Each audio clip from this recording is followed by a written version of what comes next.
All right, good evening, ladies and gentlemen. Thank you for joining us on the Touching You Talk Show podcast for a very special edition. This is our second annual Diggs family, um, we'll call it chat. We're not doing nothing too crazy. This is three generations of Diggs men. You got old man down there, Pastor Patrick Diggs. He is the senior pastor of the New Fellowship Church of Fort Worth. Go ahead and say hi as he Hello, flexes on everybody. flexing, letting everybody know I'm the in shape pastor. Glad to be here today with my sons and grandson. Perfect. And then we also have we'll go in order of age. So for those of you watching, you've met me. So I'm Jordan Diggs, the original Jordan Diggs, because we got another one over here. But yeah, I'm Jordan Diggs, also known as J Diggs the Prodigy, for those who love good music. And not a lot to say about myself because I've been on here multiple times. But then we're gonna hand it over to.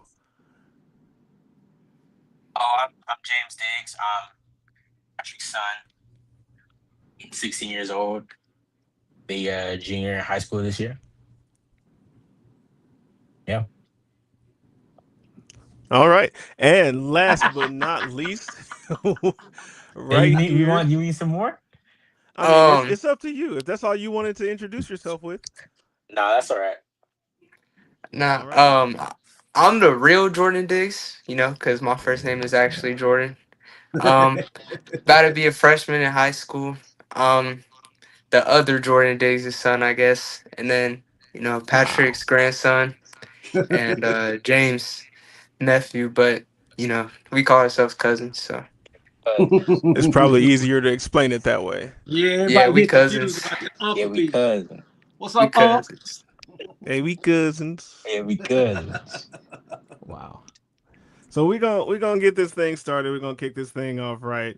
I got enough topics to go for a long time, but because we were late because of some technical difficulties, I'm not gonna force everybody to sit through all of that because of our tardiness. But I do want to start with some icebreakers. So we're gonna get the icebreakers going. So I'm gonna start with Jr. What is one word that describes the Diggs family? Um, I will say determined. Okay, That is the okay, word. That's a good one. that's a I good like that one. one. Jordan. Yeah. Um, I'd say talent. I feel like we got a lot of talent in this family. I could agree with that. I could agree with that. We definitely got a lot of different hats that are worn in this family, not just by the men, but everybody that's in the family. And then pops was one word that you would use to I describe would the say family. I would say focused. I would say focused and strong-willed. I know that's more than one word, but focused. Let me go with strong-willed because it's hard to break a man's will when he knows who he is. All right, we'll put a hyphen in the middle of strong-willed, and we'll count it as one word. All right, all right. And then for me, I would say one word to describe the Diggs family is family.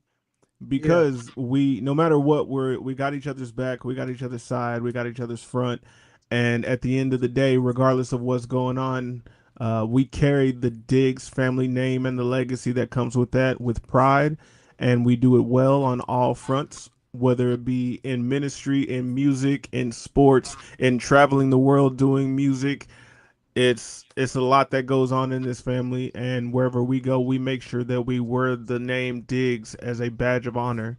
And yeah, so one word for us is family. Yep. Yep. Believe that. What is something people misunderstand about the Diggs family? Oh, who's going first?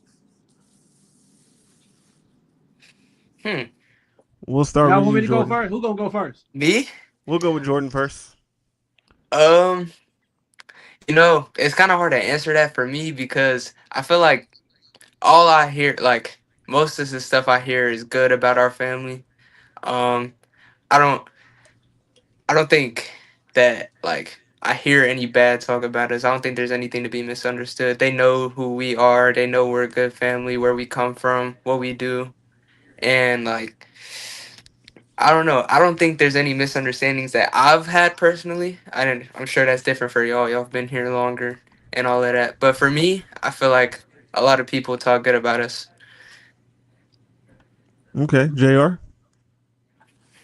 I think something that could be misunderstood or misinterpreted, our friendliness can be misinterpreted for vulnerability or comfortability. That's good. That's good. That's what I I Yeah. can think. see that.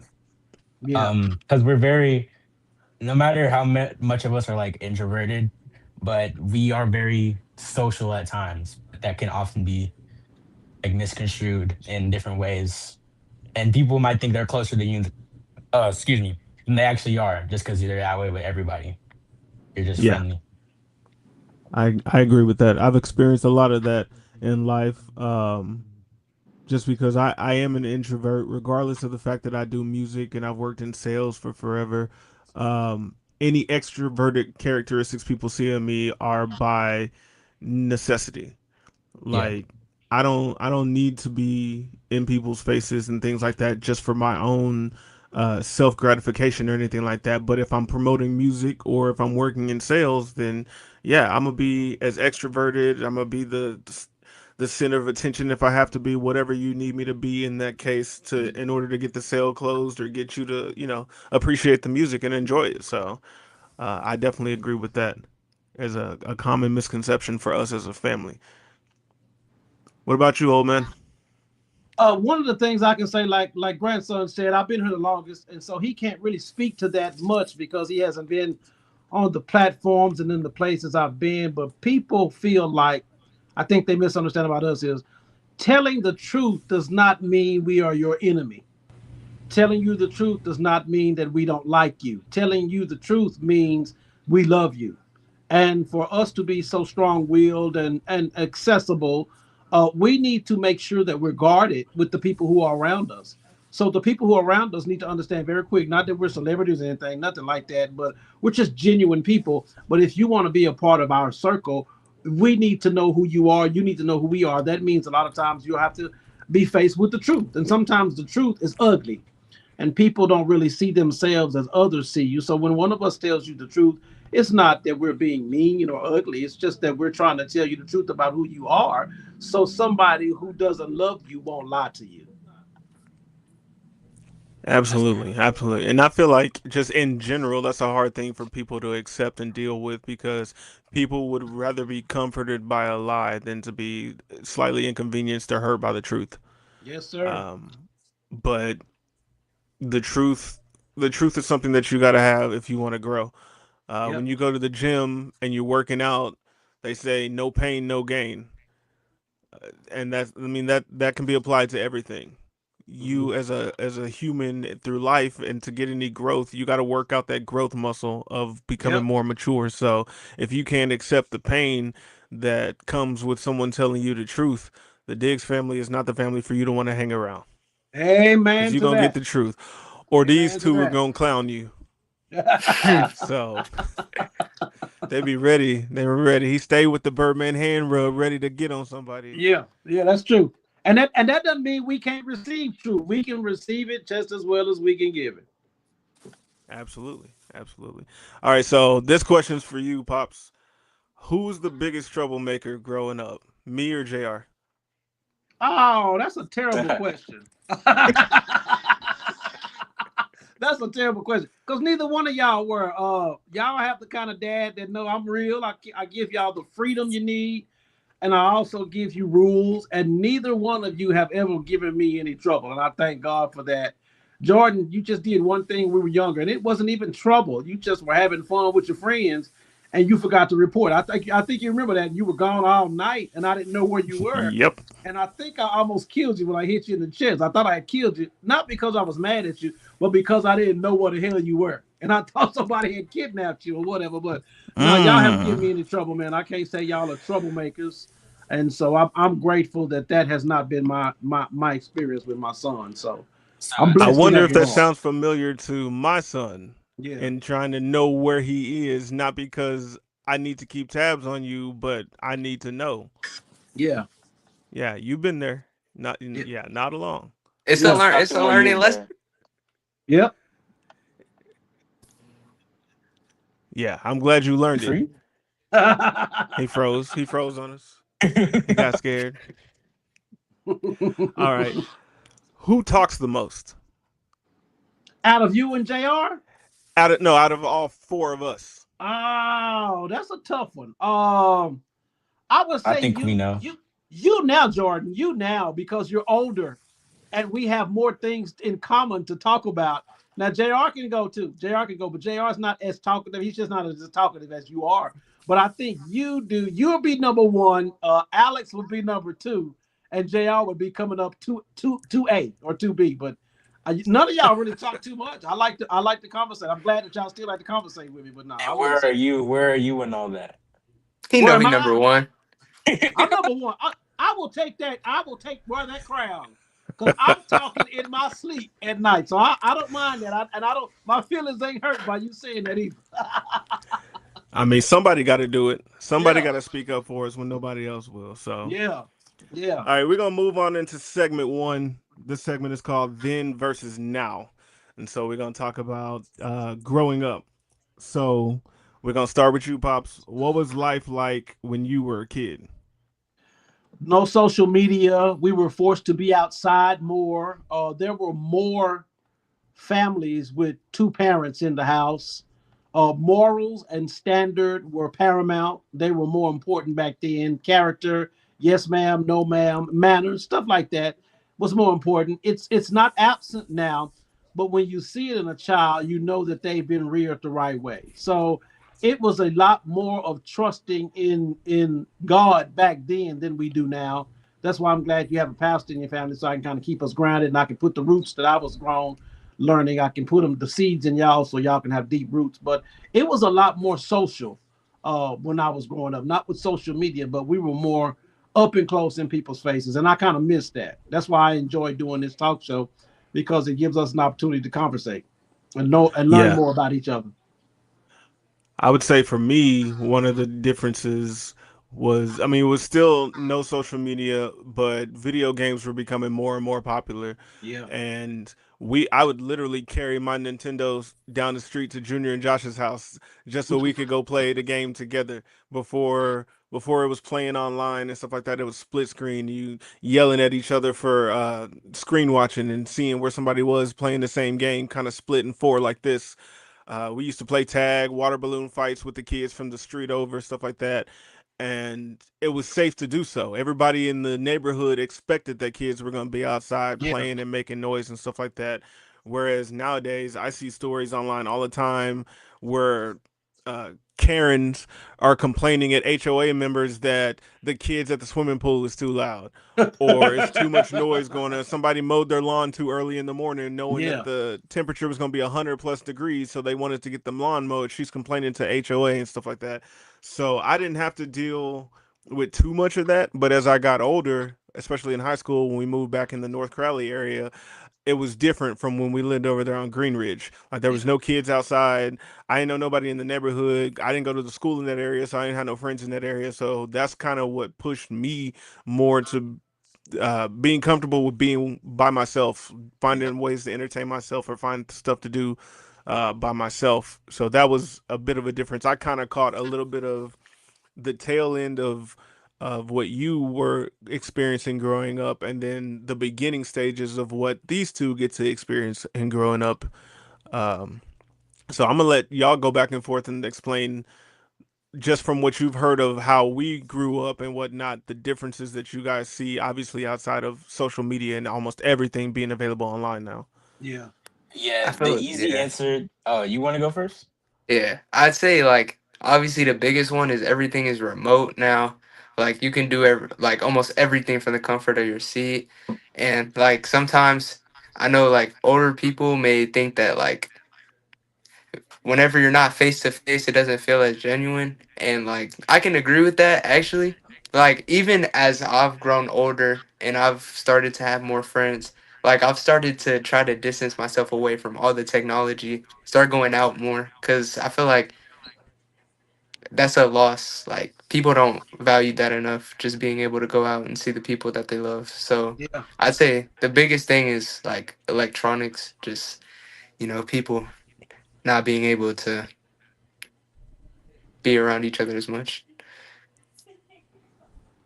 Yeah, I think the easy answer as like what the difference is social media. But I think like looking to the negative perspective of that, like knowing where what everyone's doing all the time and what like people are doing across the world, it leads to a lot of comparison. And I feel like that makes like focusing on the this generation's mental health more important. Not that it isn't as important as it was back then, but I feel like that's something that needs to like be focused on more in this generation and that we can build on. And And let me I'm jump glad that you in. touched on mental health because that's a huge thing. Because I see a lot of people online that are being more open and vulnerable about their mental health. Yeah. But unfortunately, on the flip side of that, is you're seeing a lot of people online announce the downsides to their mental health or losing their battles that nobody knew that they were fighting and things like that. Like I know a couple months ago, I think it was like it was a random week. I saw three different posts get shared by people on Facebook from three other people who were just like, I can't do this no more. I love y'all. I'm gone. And literally in the comments, it's the news story of those people committing suicide. Wow. And these things were happening before, but we didn't have social media that was showing it to us. The news outlets weren't spotlighting it for clicks and views and stuff like that. And I feel like people are playing around with other people's mental health a lot more these days than they used to.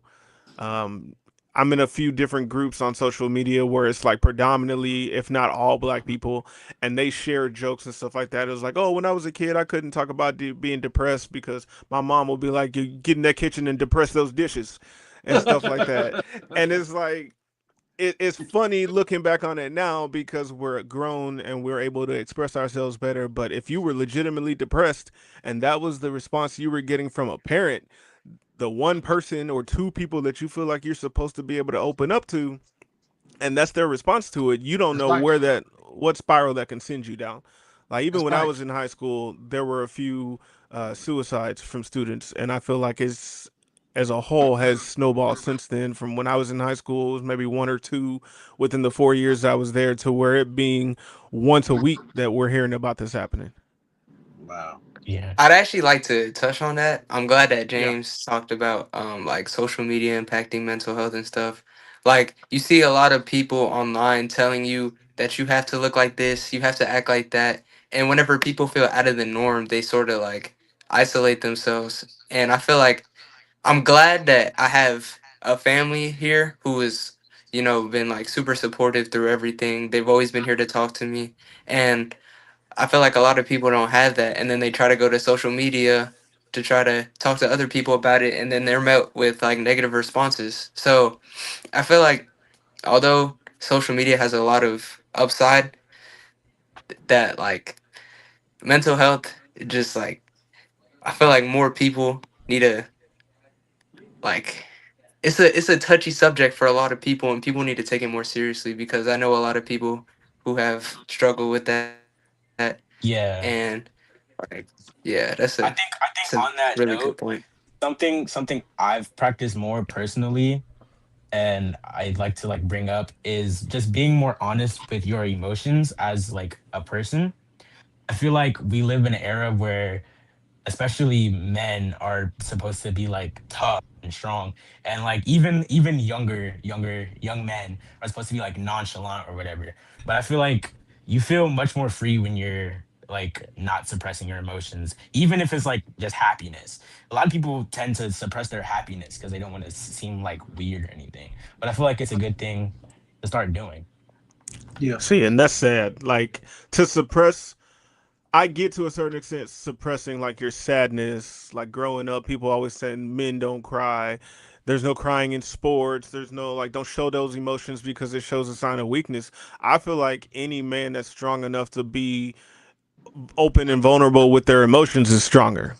Yeah. because holding in all that pent up anger and depression and all those different things usually turn into rage, and that's not a good thing because as black men, if we rage, we immediately fit into every negative stereotype that they put out there about us, and that's the last thing that we need to be doing is anything that's going to make us fit the stereotype because if you look anywhere online, there's people online waiting for the opportunity to be like, see, I told you, Mhm. they going crazy. Look at them. They're chimping out. Whatever the terminology is that they want to use. Like the racists come out in full form the second they see you meeting some kind of stereotype that they've been taught about who black men or black people in general are. Yeah. Yeah. You define who you are, not the culture. So I think, and I'm glad that we're real raw and open with our emotions. And I'm not afraid to cry in public. Real men cry because life will make you cry, but you don't have to try to hold to a stereotype. David in the Bible was one of the realest men, godly men that I know, and he cried out to God on several occasions. So it's Yep. okay. I think some of the most freeing times of my life, as sad as it is, have been just like letting out a good cry. Yeah, And unfortunately, it typically has happened at a funeral. Like it happened at Michael's funeral, it happened again at Nana's funeral. And yeah, it's like you try to hold it in because you know people are looking, but then like you hug that one person and it's just like it all breaks loose. And yeah. then when you're done crying, you feel better about it. Oh yeah, oh yeah. It helps. I forgot exactly the words he used, but Victor Wembanyama, who was just in the finals, he had a quote. It was like something like "I'm too old" or "I'm too strong to let my emotions hold me back," and that's kind of just what's been in my head as like I'm transitioning into this new like era of not letting my emotions hold me back, just kind of releasing like how you feel in a way. Yeah. Because I mean, fear is an emotion, and that's usually the thing that holds you back. And one thing that I learned in my career is in sales, and what one of my former directors taught me was if you fear failure, you're going to fail. Yeah, If you yeah, embrace failure, you're going to learn faster. yeah, So fail yeah. fast. That's If you're good. going to fail, get it done quickly so you can learn from it and move on. That's And then there's good. people that always say, I either win or I learn. There is no loss because if you learn from that loss, you'll win the next time around. That's good. Yeah. Alrighty, so let's see. We're going to move on to segment two. This is fatherhood and family. So, this one's for you, Pops. What is the hardest part about being a father? Oh, wow. Knowing, and I wouldn't even say this is hard. It's just I use it as motivation. Knowing that nobody's gonna come and save you is motivational. As a black man in leadership, a pastor, at the end of the day, you have to understand it's you and God. And there are people to help and support and things like that. But there will be some situations in life that you are going to be the only one who has the power to change or control. And at that point, you feel your weakest, but you have to learn. And it took me a while. Nobody's coming to save you. So everything you desire, everything you want to be, all the success you want to have, yeah, God puts people in your life, but at the end of the day, you control the narrative. So I think Yeah, that was the hardest thing for me to learn. I've learned it now, but nobody's coming to save the black man. The black man must save himself, and the black man must try to save another black man so he can discover who he is. And we'll learn that me and black men, I can speak for myself, we are known for what we provide, and society is not going to really back me on that. But if a man can't provide, he's really not worth anything to the world. So if we don't have something to bring to the table, nobody's going to bring it for us. absolutely. Absolutely. I would say for me, it's trying so hard to prevent the world from getting to my children, Yeah, but finding the balance of allowing some of it to get through so that they can grow from it. yeah, I had a lot of friends growing up that were sheltered. And when we got out in the real world in college and everything like that, they had no idea what to do. wow, And ironically, some of them would come to me for advice because they'd be like, "Bro, how are you doing this?"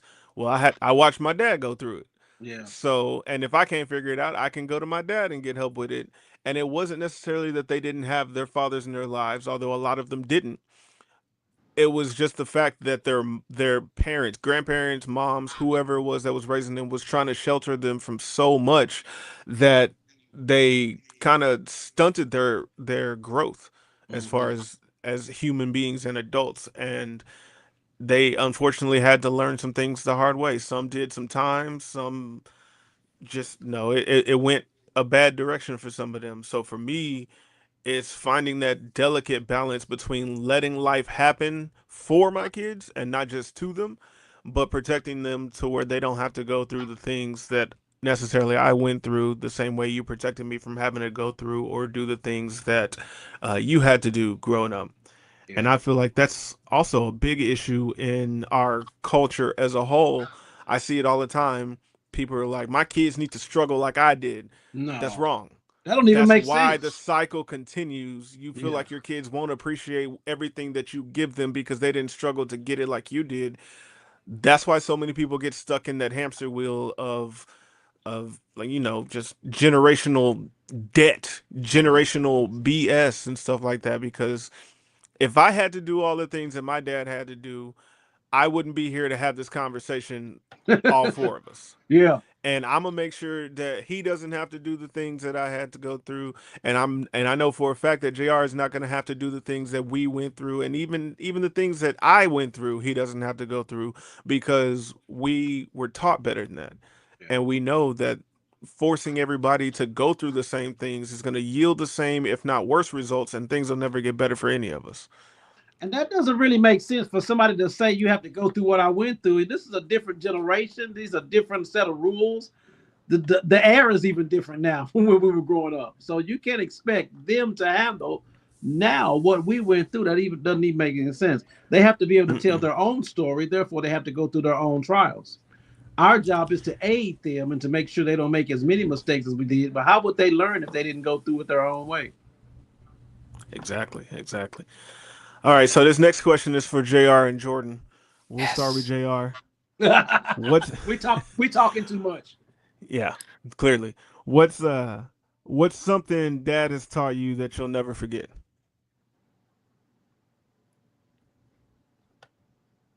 He said you start, JR. He's No, thinking. Give him a second. Oh shit, my fault. I'm trying to pull a good one. There's a lot of them. I'm sure.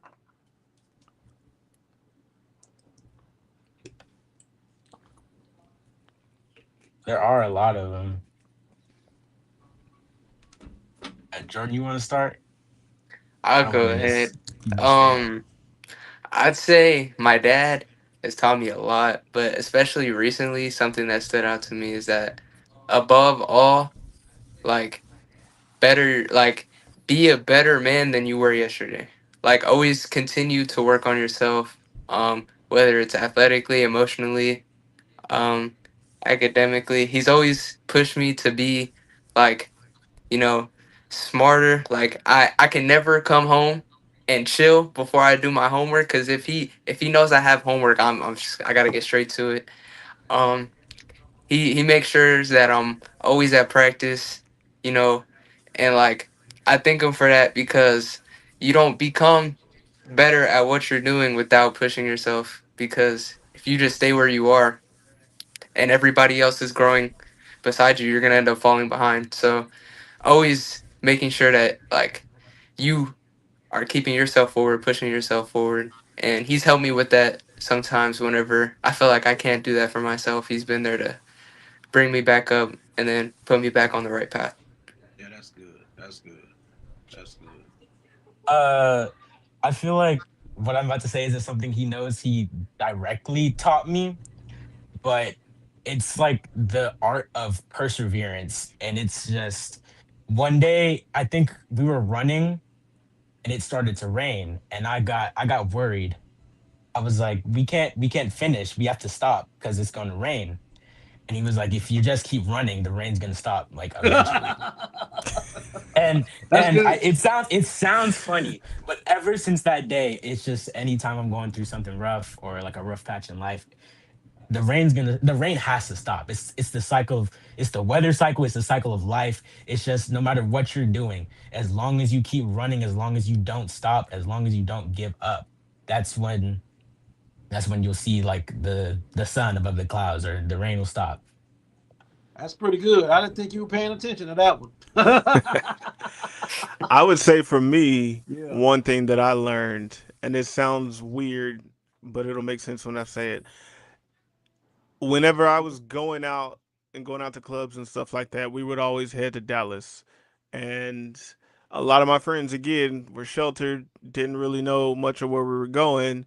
And because my dad used to drive trucks, I used to, like during the summer when there was no school, I would go with him and I was learning my way around the Metroplex and stuff like that. And one thing that he taught me that I have passed on to a lot of my friends is if you ever get lost, head west.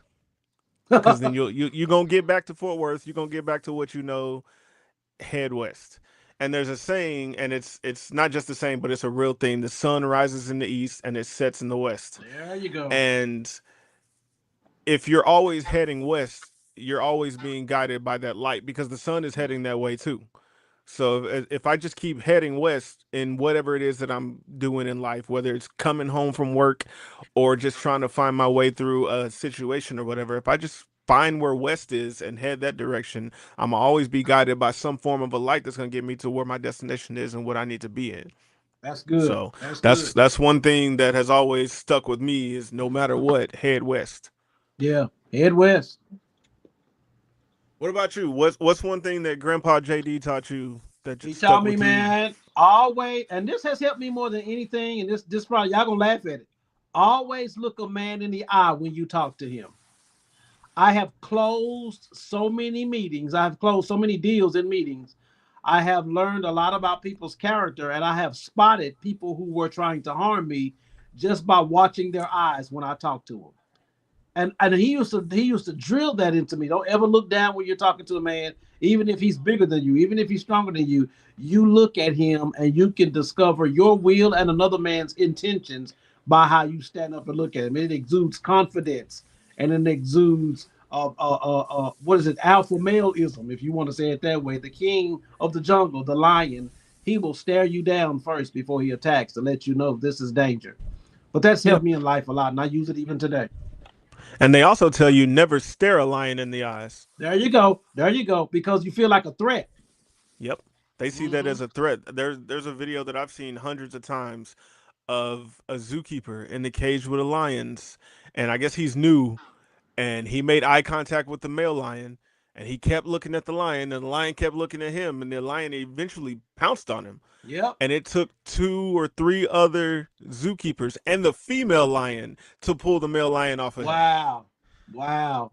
So, yeah, always look another man in the eyes and always stand up when you shake their hands. Yes. And Cuz a I've good noticed firm there'll be shake. a firm handshake. Like Yeah. lock those thumbs when you go to Not shake the not not hand. a wet fish. Not a wet fish. People be real quick to put the hand Yeah, out like that. Like no. first off, you put your hand out like this to No. me, that's like a sign like you telling me to kiss the hand. You are No, not sir. Kiss royalty. the I'm ring. not No, bowing down sir. to you. I'm not kissing the ring. Like miss me with that. So Yeah. that's the crazy part. Yeah. All right, we're gonna move on to segment three. This segment is called Legacy, and this question is for everybody. It's what do you want the Diggs name to stand for? Go ahead. Character and integrity. If you want to be somebody, you can be it if you understand who you are. That's what we stand on: integrity, character, and knowing who you are. And I think when you hear the name Diggs, if people really know us, they know that more than anything. We are very confident in our character. We're confident in knowing who we are. And we're very free in giving you that information because I want everybody to achieve success, first of all, in being successful in knowing who you are. That's very important. Yeah. For me, I would say the legacy I want the Diggs name to carry is transparency. Yeah. I don't want anyone to ever hear the name Diggs and be like, "Oh, well, what version of him or her do you know?" Because Yeah. this is the Diggs that I know. Yeah. What Diggs did you meet? Well, okay. The only difference in the Diggs that person A meets and person B meets is the energy that they bring to the meeting. Yeah. because we're gonna reciprocate it. If Yeah. you being an a hole, I'm gonna be an a hole. If you being respectful, I'm gonna be respectful. Exactly. Yeah. So that for me, it's always going to be transparency because I use that in my work, I use that in my music, and just in genuine interactions between people. I'm always going to be transparent. You're going to get me at face value, and I mean, if you catch me on a bad day, I apologize, but you still getting a genuine version of me. Exactly. Exactly. Um, the word I want the Diggs family name to carry, I think, is freedom, but more so freedom of the mind, freedom of other people's judgment, of negativity. I feel like we shouldn't let the opinions of others bind us. I feel like that's something we're good at now. I feel it's something that does tend to come back That's good. sometimes, but I That's good. think freedom is what I want the family to carry. That's good. Um, I'd say for the Diggs family, like I would just say the word work. It's a simple word, but it goes deeper than, you know, like I've seen my dad work super hard no matter what he's doing. I've seen grandpa work super hard. Even JR, like I've seen him recently. I've like he's way stronger, way faster. And just like continuing to work like just like even myself, like this is the best I've felt in forever. Just like always working like on my body, on my mind, like just growing as a person. That's something you have to work on. So I think work is just like a big, big word for our family. Yes, sir. Yes, sir. We've As they always been say, known a for man's hardworking work men. is never done. Yep. Yeah. Yep. All right, so the last part of the legacy. If this was the last piece of advice you could give the next generation, what would it be? Wow. Don't let anybody tell you what you can't do. Don't let anybody tell you what you can't do. And I know that's a broad statement, but anything you desire and if you focus on it, you can be it. And you're hearing that from somebody who everybody doubted. Never let Yeah. anybody talk you out of who God wants you to be. That kind of leads into what my advice would be is never let somebody else tell you who you are. Yeah. We live in a society where everyone is trying to dictate who everybody is supposed to be based on societal norms. If everybody met that, what makes you special from the next person? Yeah. If I'm dressing and talking and walking and doing everything that person B, C, and D is doing, what makes me me? So never let somebody dictate who you are. Don't let somebody who has never done what you're trying to do tell you how to achieve it. Yeah. Key. Very important. I think my advice goes along with that, but my words are be honest with yourself. I think we live in a society where often people will lie to themselves. People go accustomed to their lifestyle of like constantly, I'll say, gaslighting themselves into believing something that's not true or something about themselves that's not true, because it's easy to grow comfortable with those lies. But Yeah. being honest with yourself and knowing like your true thoughts is very important, especially in this day and age. That's good. Yeah. I kind of wanted to go a different way with it, just a little off track. This goes for all generations, like even younger or older than me. It would just be to keep an open mind, cause times change so fast, and like if you stay with a fixed mindset, like you're gonna fall behind. And I feel like older people tend to um think of everything in their way, and luckily, with these two, my dad, my grandpa, they keep an open mind. They see like through this perspective of our eyes, but like always like look at it from a different view, from a different standpoint, because people grow up in different ways. Like the younger they are, they grew up in a different environment. So I would just say like keeping an open mind. That's good. That's real. I like That's that. I real. like that. And I hate that the turn of phrase for this is playing devil's advocate when you just, look at things from a different perspective on purpose. But I do that a lot. when I first got into sales, it's because I've worked in wireless sales for forever. If a customer came in and they were like, "Oh, I want an iPhone," I'm asking why. What makes your iPhone better than this Samsung that I have over here? And then on the flip side, I can grab the next customer and they can be like, "Yeah, I want to get a Samsung." Okay, why? What makes it better than this iPhone over here? Just to get people to open their mind to both sides of things, That's because good. everything in life or everybody around you seems to be trying to make things divided, and they're trying to separate things. We got two political parties and then some actually. You got good versus evil, Crips versus Bloods, whatever the case may be. It's always something versus something else. But the people who rise above, and to Jordan's point, have an open mind and are willing to see things from multiple perspectives are typically the ones that become more successful with life and going down the road. So I Right. like that. Right. Yes, sir. All right. We're going to come to our last section. This is rapid fire fun. So some of these I kind of know will be super easy just because I know y'all so well. But we're going to start. We're going to go in order of age. And I'm not going to be part of it because I'm the one with the questions. But the first segment is this or that. All right. So, Dad, church shoes or sneakers? Sneakers. JR? Sneakers. What? Jordan? Sneakers. Come on Yeah, now. we can see the sneaker wall behind you. All right. Home cooked meal or restaurant? Home cook. JR? Ooh. Uh, home cooked. Jordan? This a tough one. I think I go Yeah, with I go with it home really cook. is. I go with home cook because it just feels better coming from the family. Yeah. For me, it would depend on what the home cooked meal is versus the That's a restaurant. good one. Oh That's a yeah, good I one. was That's gonna I say can't, that. that's I definitely can't, true. I can't cook hibachi like the hibachi places do, Yeah. but Yeah. I know I make a mean grilled chicken that restaurants don't duplicate. Yeah, So yeah, that grilled chicken is nice. I'm not gonna lie. But when it's a home cooked meal, you're never gonna cook anything you're not familiar with anyway. Yeah. exactly. Yeah. Right. I mean, I experiment. Yeah. I've tried different cuts of steak and different cooking platforms, from cast iron to a grill to a Blackstone. I think the Blackstone yielded the best results in the steak because I've watched them do it so much at Benihana, but still, it doesn't taste the way that the professionals do it, so I just don't do it. Yeah. All right, this or that. Save money or spend money? Save money.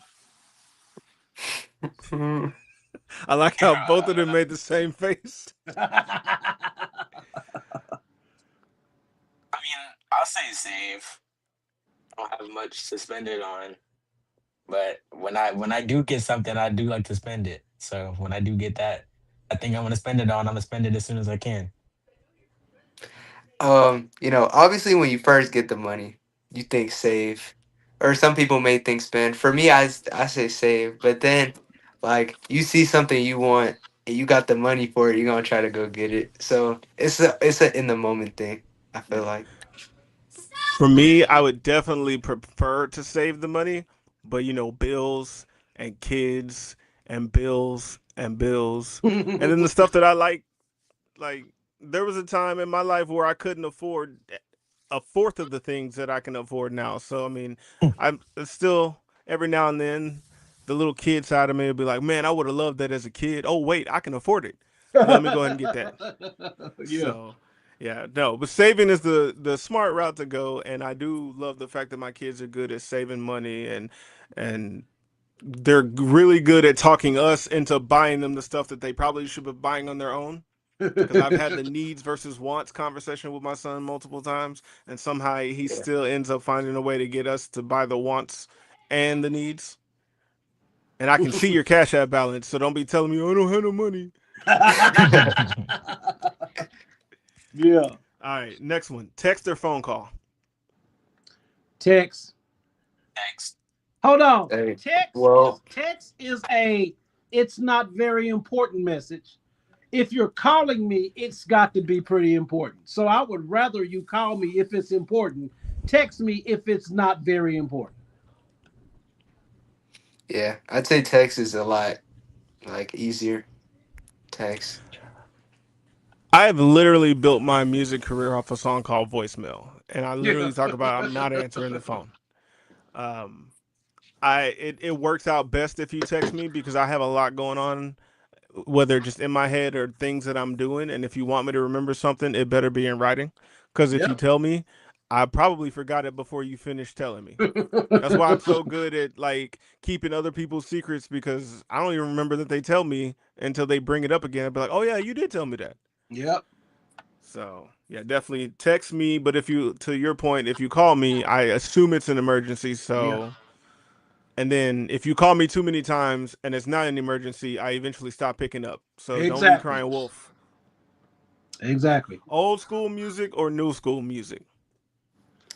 Old school, cause I'm an old school brother. And most of the new school music has been sampled by old school artists anyway. That's fair. That's fair. Yeah. That's fierce. Uh, Fair. Definitely like new school, but I'm definitely into a lot more old school music as of recent. A lot more Michael Jackson. People might say I'm just hopping on the bandwagon because of the movie, but definitely a lot more Michael Jackson. I got into Stevie Wonder a couple months ago. Mm, yeah, definitely. I enjoy both sides. I feel Yeah, for me, you know, I find a lot of enjoyment going back and like you looking can at say like new school listening to though. music. Wait, let me get there. Let me get there. I like listening to the old music because it's cool to see like what like the older generation used to listen to. But I'm definitely a new music. Like I'm always like trying to hear what's new, the new wave. Like that's always been my thing. Trying to convince me to listen to all the music that you're listening to? That's Underground where the artists, open bro. mind thing came from. You got I'm an like underground artist. I it's a have different wavelength, bro. I have had to be a little bit more open minded about the music because I don't know what it is about this Nine Vicious kid that he's always trying to get me to listen to, but it's a couple of songs that I listen to, but I finally got him to admit it that you don't listen to his music for what he's saying because he's not saying anything. Yeah, It's the y'all. production and the instrumental. But you got to keep in mind, I grew up at a time where the music was a lot of storytelling. The Yeah. R&B, the old school 80s music, and even the hip hop and rap back then was telling stories. Biggie and Pac were telling stories. Bone Thugs were telling stories, whether you could understand it or not.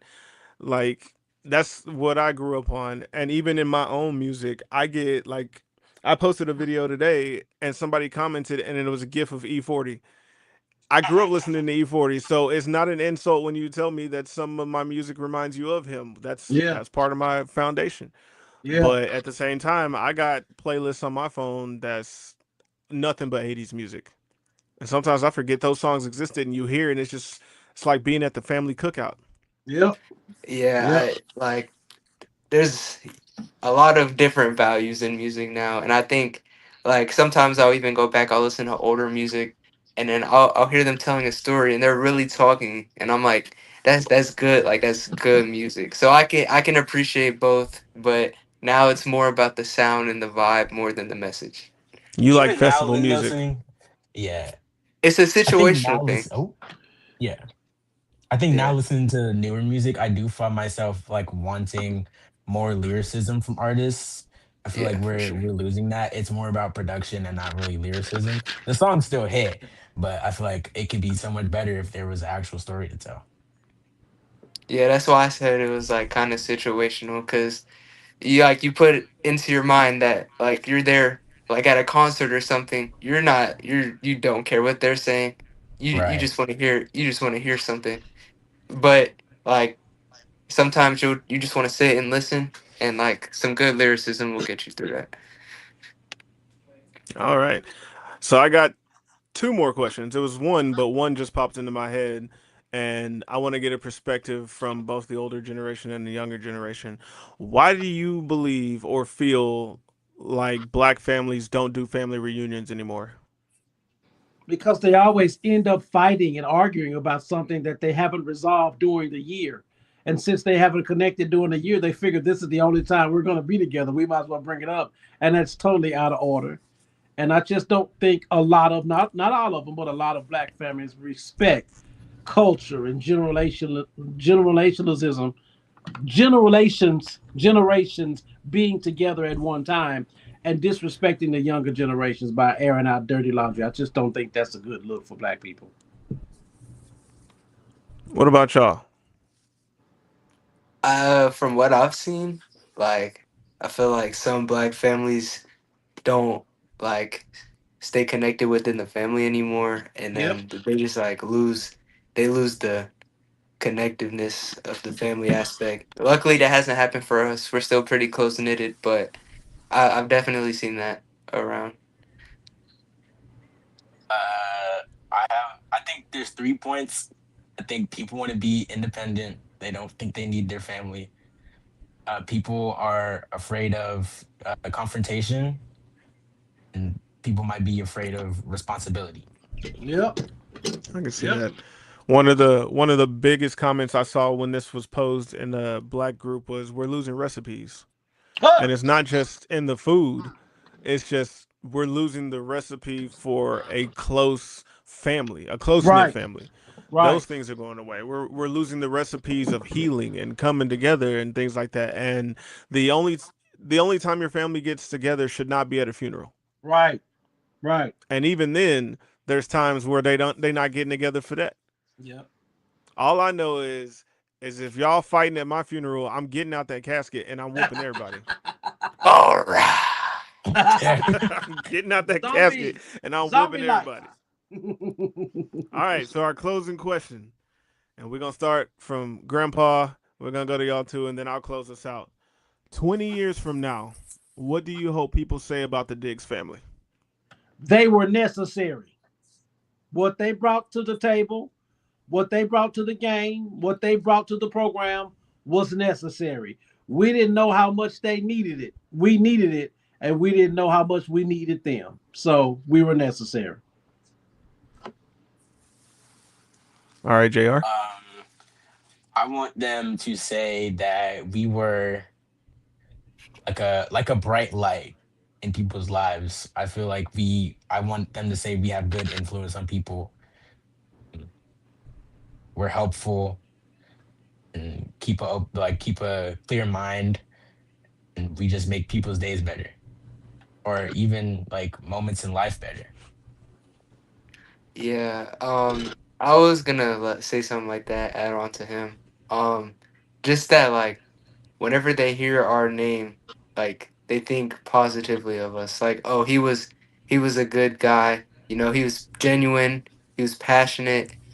He was like a hard worker. Like, I just want to leave behind a legacy that like we did what we were supposed to. We helped others. We were just like great people, great open hearted, transparent people.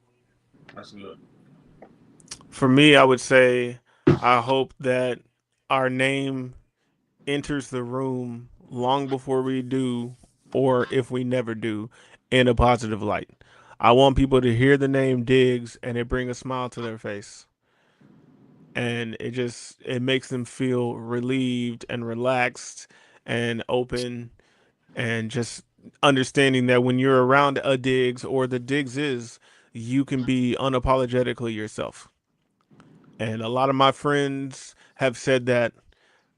They're just like, man, when I get around your dad, when I get around your family, like it's like I've been there forever. Whether it's their first time coming around or if they're like Ali, who's always around, like that's just the situation. Everybody always has told me, man, your family is so nice and welcoming. So Good. that's what I want to that's what I want to leave everybody with.